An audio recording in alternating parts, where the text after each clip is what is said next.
पंजाब और हरियाणा के किसान अपनी मांगों के साथ प्रदर्शन कर रहे हैं। ऐसे में किसानों के दिल्ली कूच के विरोध में मंगलवार को पंजाब और हरियाणा हाईकोर्ट में सुनवाई शुरू हुई। इस दौरान केंद्र ने हाईकोर्ट को बताया कि हम एमएसपी के मुद्दे पर किसानों के साथ चर्चा करना चाहते हैं। किसान आंदोलन मामले पर पंजाब हरियाणा हाईकोर्ट ने केंद्र के साथ साथ हरियाणा और पंजाब सरकार से स्टेटस रिपोर्ट मांगी है। कोर्ट इस मामले में गुरुवार को अगली सुनवाई करेगा। इस दौरान दिल्ली सरकार भी अपना पक्ष रखेगी। हरियाणा सरकार के वकील का ये कहना है कि राज्य में धारा 140 तब से लागू है जब आखिरी विरोध प्रदर्शन हुआ था। तब कुछ आपराधिक वारदातें भी हुई थी, इसलिए हम कानून और व्यवस्था की आशंका वाली स्थिति से बचने के लिए एहतियाती कदम उठा रहे हैं। हरियाणा सरकार के वकील ने कहा कि वे निर्दिष्ट स्थानों पर विरोध करने के लिए दिल्ली सरकार से अनुमति ले सकते हैं। पंजाब और हरियाणा हाईकोर्ट के कार्यवाहक चीफ जस्टिस ने हरियाणा सरकार से पूछा कि वे केवल आपके राज्य से गुजर रहे हैं, उन्हें जाने आने का अधिकार है। आपने सीमा क्यों अवरुद्ध कर दी है? आप परेशान क्यों हैं? क्या वे हरियाणा में आंदोलन कर रहे हैं? आप सड़कें क्यों अवरुद्ध कर रहे हैं? इस पर हरियाणा सरकार ने जवाब दिया कि दिल्ली से 5 किलोमीटर पहले इकट्ठा होने का आह्वान किया है। उन्होंने वहां हथियारों के साथ ट्रैक्टरों को मॉडिफाइड कर रखा है, इसलिए हम कानून और व्यवस्था बनाए रखना चाहते हैं। पंजाब सरकार के वकील ने कहा कि मुद्दा ये है कि वे विरोध प्रदर्शन के लिए आगे बढ़ रहे हैं, पंजाब में इकट्ठा होने के लिए नहीं। पंजाब में कोई सीलिंग नहीं है। यदि वे शांतिपूर्ण तरीके से आगे बढ़ना चाह रहे हैं तो इसकी अनुमति हम दे रहे हैं। भीड़ नियंत्रण आदि के लिए उचित व्यवस्था की गई है। हरियाणा सरकार ने कहा कि शांतिपूर्ण विरोध का समर्थन किया जा सकता है, लेकिन यहाँ वे जनता को असुविधा में डाल रहे हैं। इनके पिछले रिकॉर्ड पर भी नजर डाली जाए तो सब कुछ पता चल जाएगा।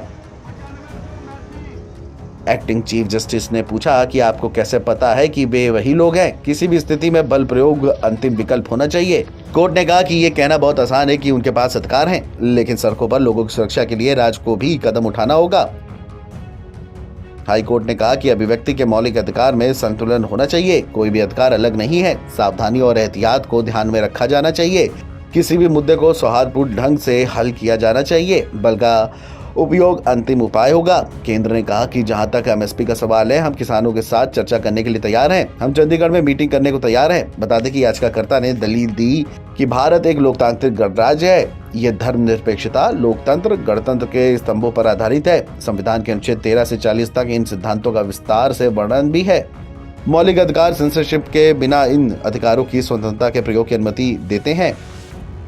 याचिका ने कहा कि सरकार जिस तरह से किसानों को रोक रही है, अखबार की रिपोर्ट से पता चलता है कि सड़कों पर कीले और बिजली के तार लगे हैं। ये देश भर में उन्मुक्त आवाजाही के अधिकार का हनन है।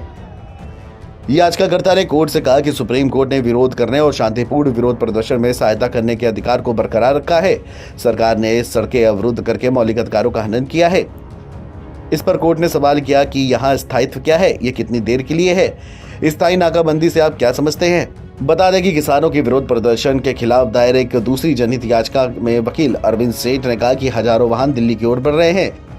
किसी को भी राष्ट्रीय राजमार्गों को अवरुद्ध करने की अनुमति नहीं दी जानी चाहिए। जनता को असुविधा की इजाजत नहीं दी जा सकती।